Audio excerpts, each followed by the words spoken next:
Welcome to the deep dive. You've sent us some really thought-provoking stuff about why people meditate and what good it might do them. Mm-hmm. It's definitely a hot topic. It really is. Yeah. So for this deep dive, we're going to explore the fundamental ideas behind why people take up meditation and what sort of benefits you might actually see. Right. We've got an article here, The Purpose and Benefits of Meditation, which will be our main guide, really. Just trying to give you a clear, engaging understanding of what it's all about and, what the potential rewards are. Sounds like a plan.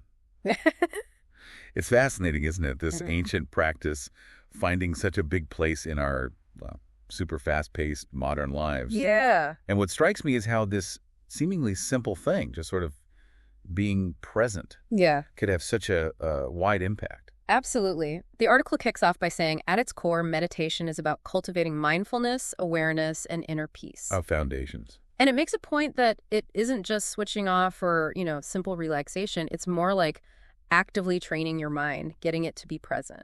That's a great way to put it, mind training. Yep. Relaxation might happen. Sure, it's often a nice side effect. Definitely a perk. But the main goal, as the article stresses, is that active development of mental presence, learning to just watch your thoughts and feelings, observe them without getting totally carried away. Like watching clouds drift by. I think I read that somewhere. Exactly like that. A very common analogy and a good one. And it feels like, everyone's personal reason might differ, but that underlying goal, connecting more deeply with yourself and maybe the world, that seems pretty universal, doesn't it? It really does. I mean, that search for inner understanding, a sense of connection. Yeah. It's fundamentally human, I think. Yeah. And the article does a good job laying out the different personal goals people have. What kind of jumped out at you from that list they provided? Well, I reckon the first one is probably the gateway for a lot of people, wanting to dial down stress and anxiety. Oh, for sure. The article uses this lovely phrase, calling meditation a sanctuary from modern life's demands. That paints a picture, like an internal quiet room. It really does. And when you think about just the sheer volume of noise and pressure we deal with daily. Yeah, having that internal refuge sounds incredibly appealing. Makes you wonder how just focusing your attention can actually do that, reduce something as big as stress. Well, it touches on the mechanisms later, the relaxation response and all that. Right, the benefits section. Yeah. Yeah. But even just that act of intentionally stepping back from the mental noise. Yeah. You can see how that would feel like a positive step. True. Then there's improving focus and concentration. The article frames it as sharpening the mind for tasks.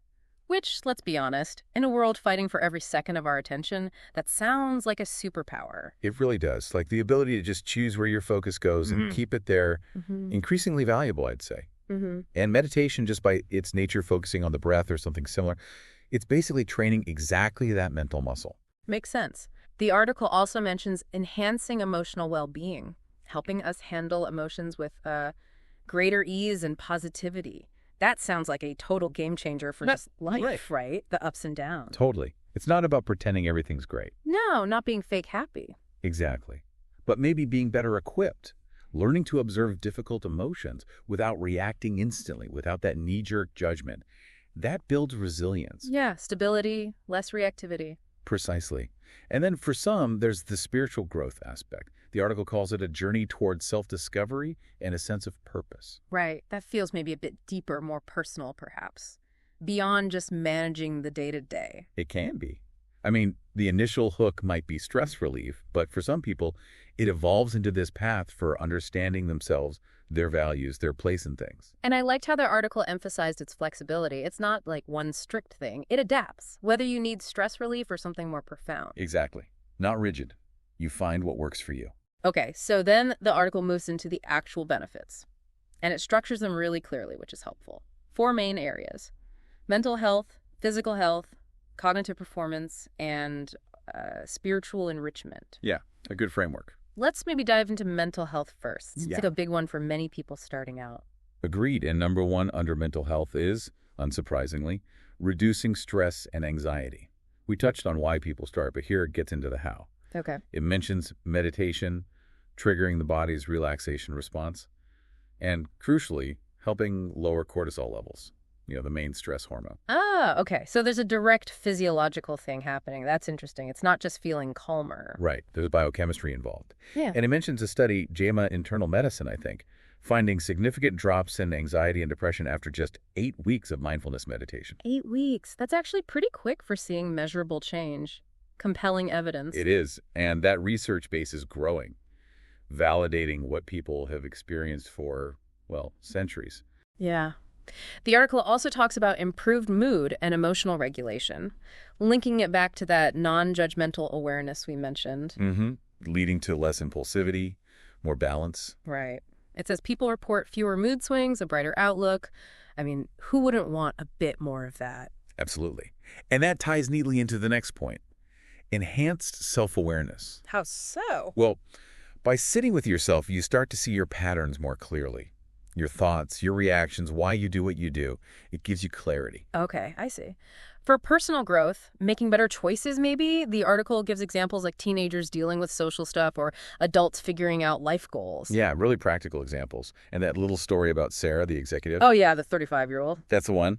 How after 3 months, she felt less stressed at work, more thoughtful in her responses because she had that space to pause. That really brings it home, doesn't it? Makes it tangible, not just abstract.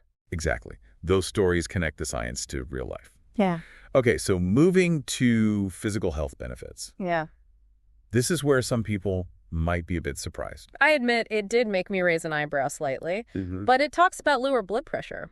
Cites studies, one in the American Journal of Hypertension, showing regular meditation can help reduce hypertension. Which is a major risk factor for heart disease, so yeah, pretty significant. It really suggests that mind-body connection is stronger than maybe we realize. It absolutely does. Calming the mind impacts cardiovascular health. Then there's the immune system point. Oh, right. That was fascinating. Research from University of Wisconsin-Madison, meditators producing more antibodies after a flu vaccine. Yeah, suggesting potentially a stronger immune response, more resilience against illness. Wow. Okay. So calmer and potentially healthier physically. It points that way. And the last physical one mentioned is better sleep. Ah, a huge one for so many people. Definitely. The logic is simple. Calming the mind helps combat insomnia, promotes restful sleep. It mentions a review in Sleep Medicine Reviews confirming it works, especially for older adults. Right, who often struggle with sleep. And that story about John, the 60-year-old retiree, finding relaxation and more stable blood pressure, that ties it together nicely. It does. Shows that holistic impact. Okay, cognitive benefits next. This is about how meditation impacts our thinking, focus, memory, day-to-day brain function, basically. Yeah, the stuff we need for work, study, just getting through the day. First up is increased focus and concentration. Superpower we mentioned. Exactly. The article explains it as training the mind to anchor on one thing, like the breath. You keep bringing it back when it wanders. Like doing reps for your attention muscle. Perfect analogy. And it cites a study in psychological science, improvements in focus after just 2 weeks. That's really encouraging if you feel like your mind is all over the place. It really is. Shows you don't necessarily need years of practice to start seeing some cognitive shifts. Makes sense, too. Practice bringing attention back.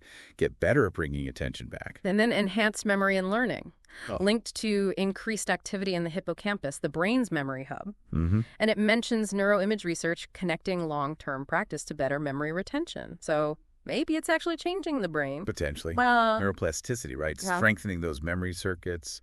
It suggests a kind of protective effect, maybe helps cognitive resilience long term. interesting. And the last cognitive one is promoting creativity. How does that work?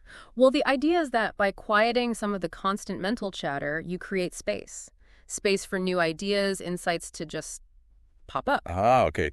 Less noise, more signal. Kind of. It references a Frontiers in Psychology study finding certain meditation styles boost creative problem solving. Right.